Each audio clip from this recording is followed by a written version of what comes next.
Hello, everyone. I hope you guys are having a fantastic day. I'm Paula with Canine Country Academy, and I'm doing YouTube Live on Tuesday evenings. It varies a little bit in time, but next week we're going to do 7 p.m. Eastern Time. I'll tell you more about that towards the end of our broadcast.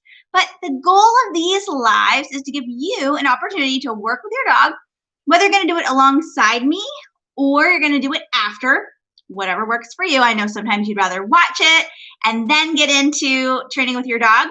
But if you want to train along, I'm going to show you step by step how to do things each week. And I think what the pattern's going to be is like something fun and like trick-wise, and then something practical. So next week, we're going to do something practical. And I'm actually going to see what you guys decide you want to see. So I'll be asking you that in a little bit, what you want to see.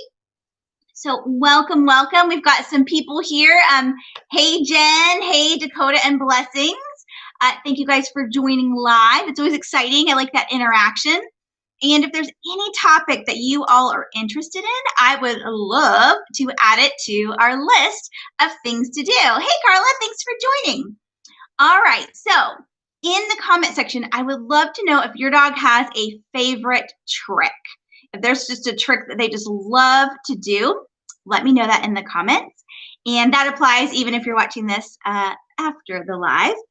But today we're going to do a trick that I think is pretty flashy. I like tricks that make you and your dog look like superstars. And this is definitely one of them.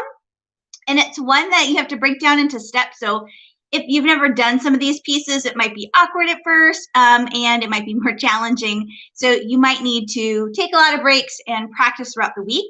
And then as you have questions, what's great about this, whether you're watching it now or in the future, is you can post in the comment section and I will check in to see what challenges you're having or what successes you're having, because tricks should be fun. And I love teaching tricks because it builds confidence in your dog. It really solidifies that bond. And you actually get a more compliant dog if you do tricks because they think everything is a trick and they're willing to do more things for you because of this engagement, right? So let me see what you guys are saying here. And if I'm squinting, it's because I'm not wearing my glasses. So hi. Obi is awake today. Great, Sonia. Thank you for joining. Oh, no, but your internet's slow. That's never good. So I probably look like a weirdo. Jen says jumping. And you'd like to learn how to teach a rebound. Whoa, you are talking big time there. Well, we can look at that. I definitely can teach a dog to jump into my arms, but I haven't done a rebound yet. So let me think about that.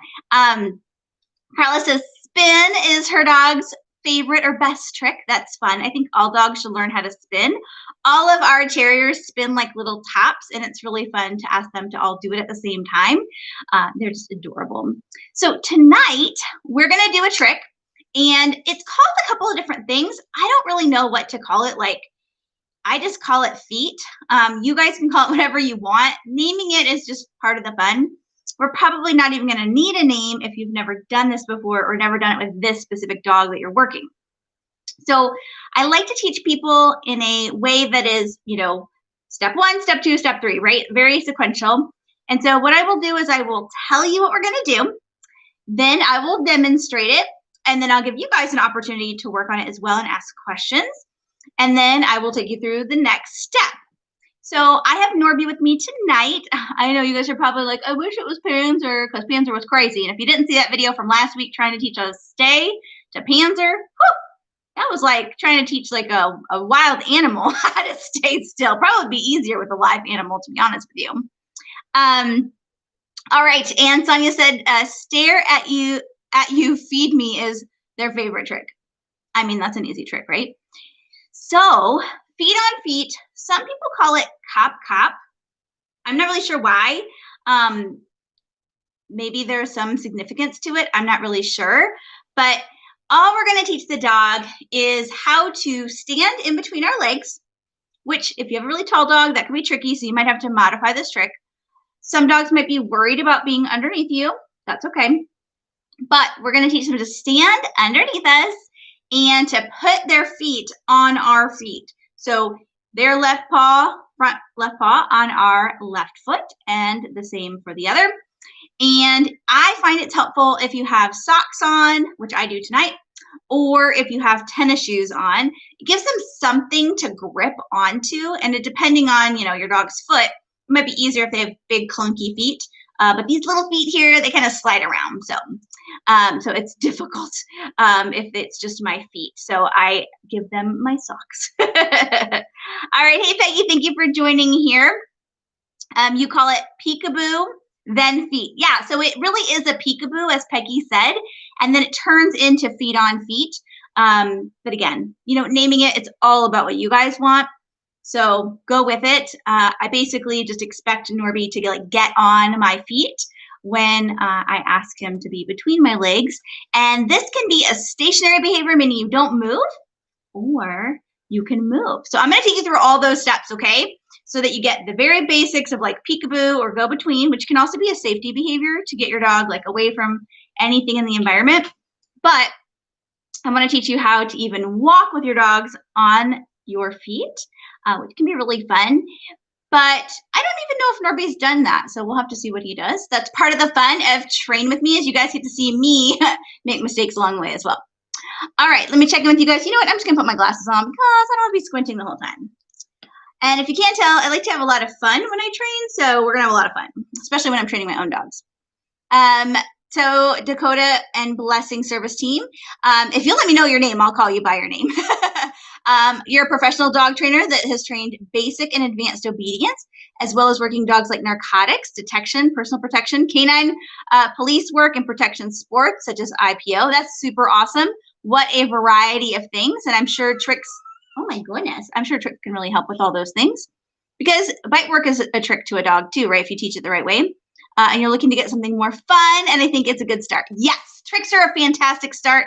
In the description of this video, you'll actually see opportunities to work with me virtually, both in a self-guided tricks class, as well as an interactive one. So if you want to attend that, I know Sonia and Carla have done that in the past. So if you are not sure, you can ask them what they think. But that's super cool. Doing all those different things with your dogs is great. And really, teaching your dog to have a good time, it really doesn't matter what you're doing, whether if they're sniffing out drugs or, bite work, it's all the same to them if they're having a good time, right? So what I will do periodically, just to warn you in case you get motion sick, is I set my camera up on a tripod so I can move it easily so you guys can see me. Although this angle isn't too bad, but so you can see better, because I know he's short, and so you really came to see the dog. I get it. So what you're going to need is, really, you could use a clicker. I'm not, because it's too much tonight. But you could just make sure it's away from your dog's ears. We don't want them to hear the click right in their eardrum. And then you're going to need some treats. I have mine. I actually used some Bark Box treats, and I cut them up. They were not easy to cut up, but they're nice and stinky. So little bite-sized treats are really valuable when you're starting tricks. But eventually you can fade down to you do a trick, get something else, like get to play ball or throw the frisbee or go through a door or whatever, right? So like I said, oh, your name is Dakota. Perfect. That'll be easy to remember. So that way I know when you show up, I'll just call you by your name. All right, so here we go. Step one is just going to be luring the dog to get between your legs. Now remember, your dog might be a little nervous, might be a little unsure if they've never done this before, and you want to piecemeal it. So even if they go a little bit under, you reward that, and I'm going to mark it with a yes or a yep or a good, something to say what you just did is correct and the prize is coming.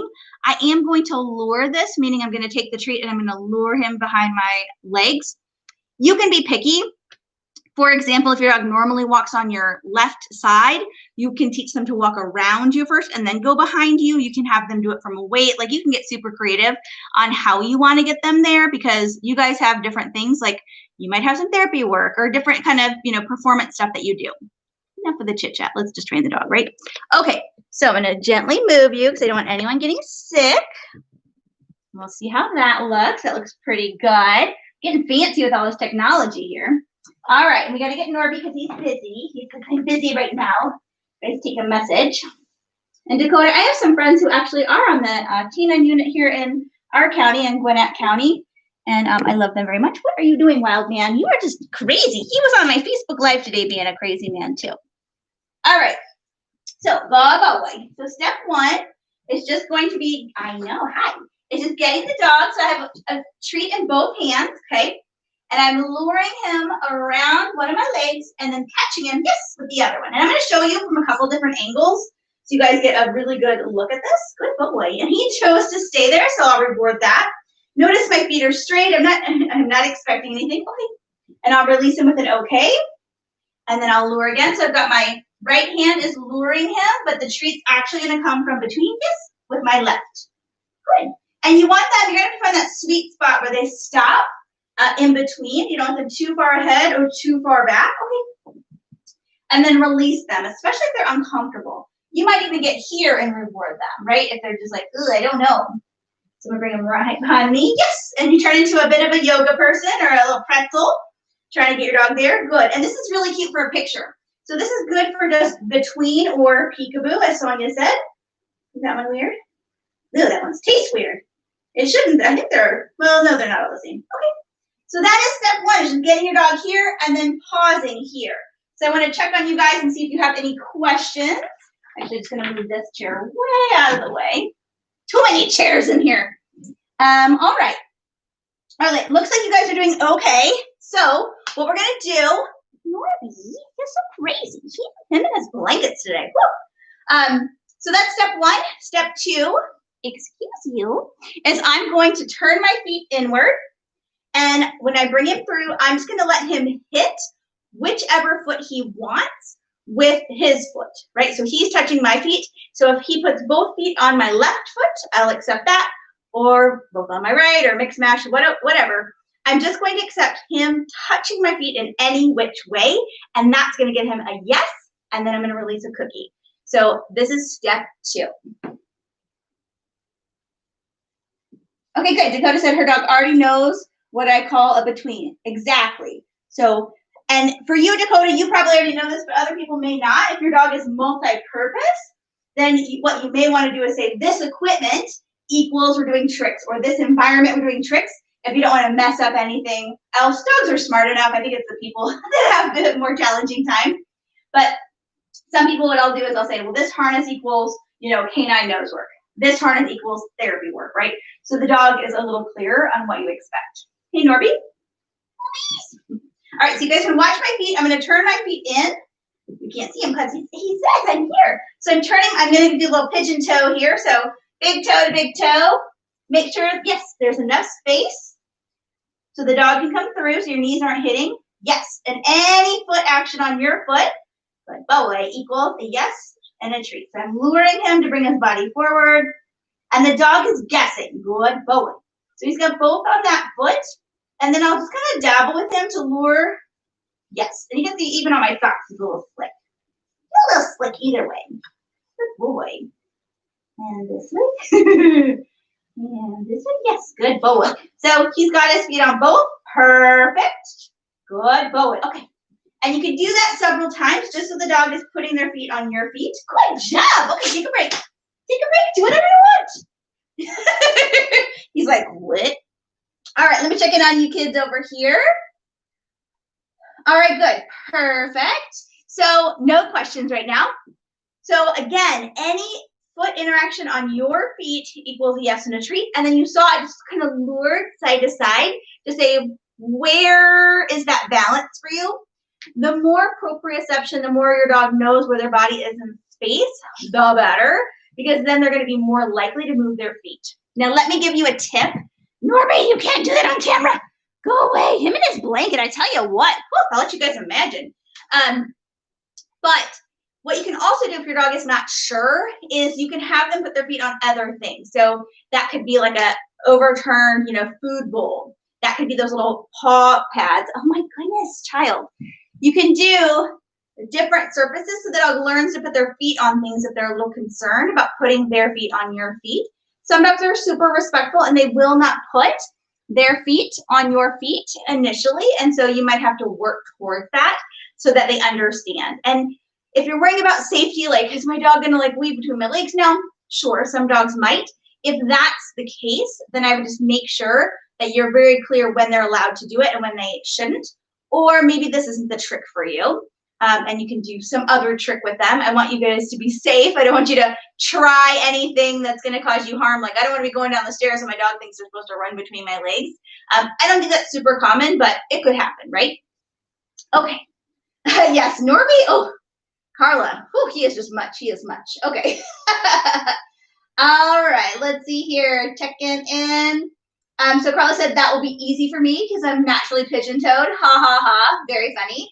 And I have to say, like, and Carla, that's a funny joke, but it's really difficult on your hips if when you start doing that, when you start turning, at least my hips, it was hard to do that. And so even if you can get a little bit, for those that it's like really weird, you'll feel it, then just start somewhere because your dog needs a place to go and they don't have as wide necessarily a bandwidth for themselves. Okay. Okay, good. So Sonia said I got foot action. Yay, he's going he's going to weigh. Going to weigh. What does that even mean? All right. Thank you, Dakota. I love terriers too. Your scent detection cardiac alert service dog is a terrier mix. Great and good. And toy drive. Yes. And Norby has a lot of toy drive. Sadly, because of COVID-19, I have not been focusing on nose work stuff with him. I don't know if you know about canine nose work for fun, but it's a huge sport. And if you're a professional, teaching narcotic dogs, you likely could even judge some of the events for certain venues. Get over here. But Norby really likes using his nose. He's pretty much like whatever. He's willing to sample all the things. If he gets to run fast, jump, and sniff out things and make, get cookies and toys, and he's game. He's a lot of fun. All right, so we're caught up on our comments. The next thing we're gonna do, so we're pretending that the dog has, put their feet reliably on both of your feet. And I know this is kind of a crash course. I get it. You can go back and watch this. But once I get that, then I'm going to work on duration. So I want Norby to stand there for several seconds before I ever try to do any kind of movement. Now, if you want this for a photo, which I think would be adorable, is you're probably going to also want to teach them somewhere along the way to look towards a target, like look straight ahead or look at the camera, because it can be a very cute picture for just general pictures or maybe a performance sport. And I like it because it helps me, make fun little thumbnails and things with my dogs. But I want to work on duration. So I just want the dog to stand there. We're going to pretend we did that because all you're going to do is reward the dog every few seconds and then span out the treats. So they hang out there quietly still for about 5 seconds. Then they get a treat. Then 10 seconds. And make sure you rotate it so it's not always harder. So I might do 10 seconds and then 2 seconds. And give them a clear release, like an okay, a free, a break. And I toss a treat, especially for a new learner, so they know they're allowed to move about the cabin, if you will. So our next step is if you wanted, you don't have to, but if you wanted to get your dog to walk with you, you could. Remember when like little kids, I don't know if I had cousins who did this with me. They did some other crazy things like hold me upside down and stuff, but they would let you like walk on their feet, that kind of thing. That's kind of what we're doing. But we're going to teach Norby to walk and move a little bit. So the next step that I want to show you is literally your dog standing on your feet, and you're just going to flex your feet a little bit. Okay, so you're going to move them because that's going to be weird. So you're not actually physically walking, you're just lifting your feet a little bit. And anywhere along the way when you're doing training stuff like this, if your dog's like, I got it, move on, don't feel like you have to stay at that step. But if your dog is unsure or you're not getting the results you want, stay at that step. You can always go back. Training is circular. So just let the dog kind of feel that, reward that, and then I'm going to take a break there. And then the final step is I'm going to literally try to take a step with him and see how that goes and see how it goes for you guys as well. All right, let me check on you guys one more time. Yes, Sonia said her husky boy, that's her puppy, Obi, will be stepping on her. Yes, I believe it. And Dakota, you do a lot of AKC nose work. Awesome. And you get to help dogs to build confidence. That's super great. So love that you're already in it. I have a video actually I put together. I need to do more of the nose work ones, but I have one that talked about like the ways to keep track of your scores because it's very different than NACSW. And there's more trials coming up now, so that's fun to keep track of and like get into. Lots of our students were at an odor recognition test in Alabama this past weekend and did really well. So we are all about it. So Dakota, you're in the right place. All right, Norby, are you ready, child? He and his suckling blanket over there, suckling and other things. All right, so I've got my treats. You ready, kid? Oh yeah, I'm ready. All right, so I'm turning my feet in. Yes, good boy. And I'm gonna lure to my feet. Yes, I'm gonna give him some time. Woo! I gotta be balanced too. That's another piece. The human has to be balanced. Good. All right, and whoops, he's not staying there, and I think he might be a little unsure with my socks. It's a little slicker than I expected. Good. And then I'm just gonna move my feet. Yes. So we kept them there. Yes. Very good job. Yes. Good. Man. One more time. Yes. Good. And you see, he's not worried. Okay, go get some snakes. He's not worried about it. He's staying there. So I know that the next step of asking him to walk a little bit with me will be good because he was just like, okay, whatever you want. And he just stayed on my feet once he got his feet settled on my feet. Okay. All right, you guys are looking good. Hopefully you guys are having fun. So the next thing we're gonna do is actually walk.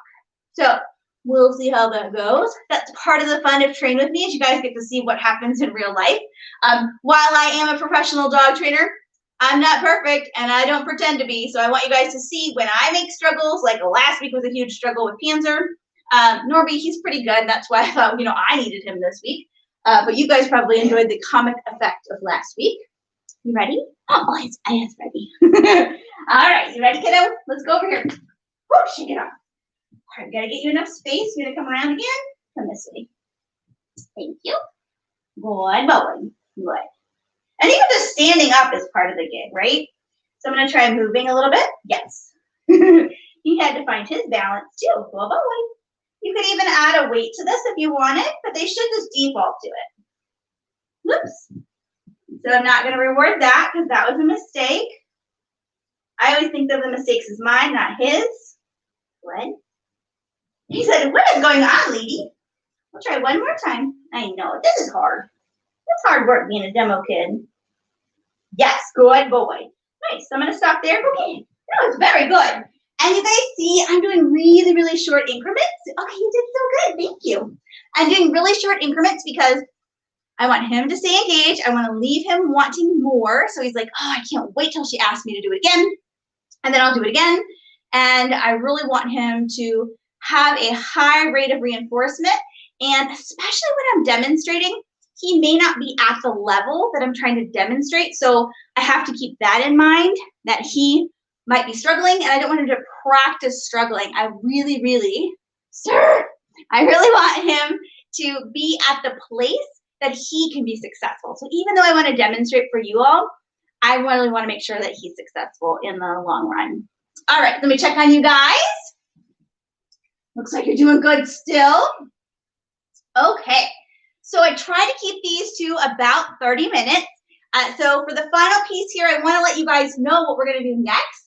And Jen asked, this is really not Jen, but asked how many times would you try it? It's really going to depend on the dog. So I always want to leave the dog wanting more. Now, some dogs, they might want it more 100 times and they'll still be great. Others, like 2 times and they're good. So the dog's going to tell you because they might just like walk off or be annoyed, or their performance will struggle. And so you're going to need to make note of that.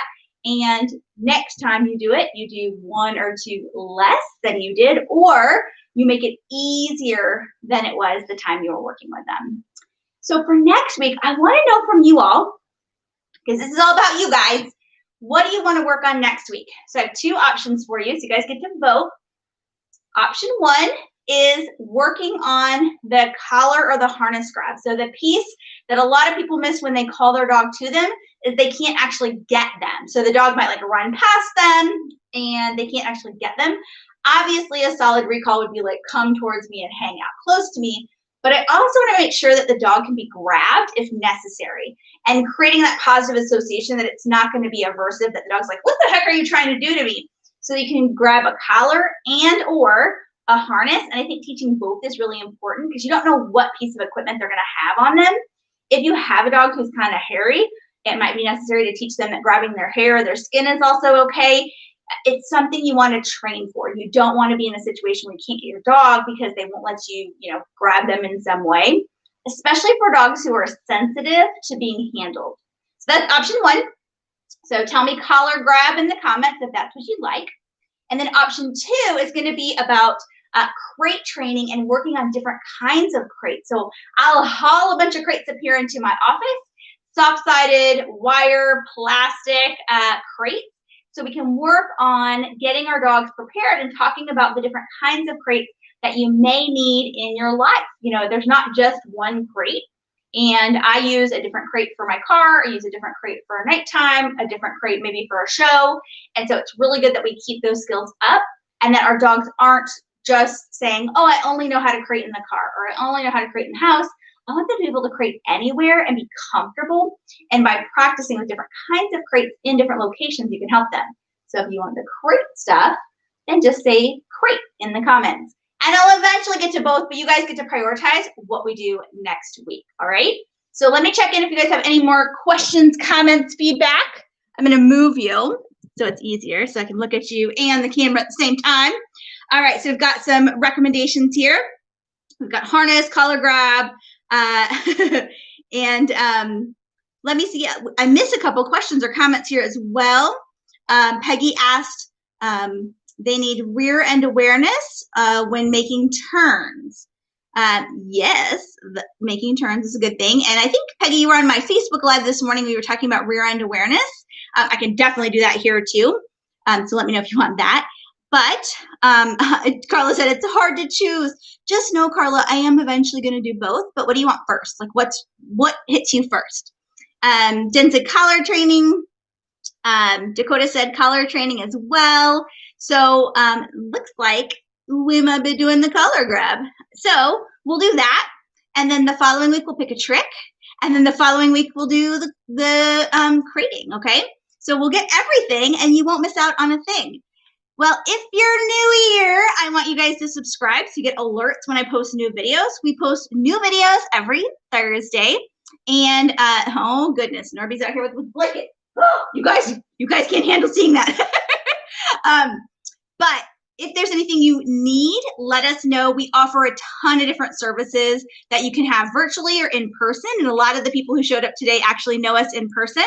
So thank you guys for supporting our channel in this way. We love you guys so much. And I hope you guys have a great night. And I'll see you at a minimum next Tuesday at 7 p.m. Eastern Time. Good night.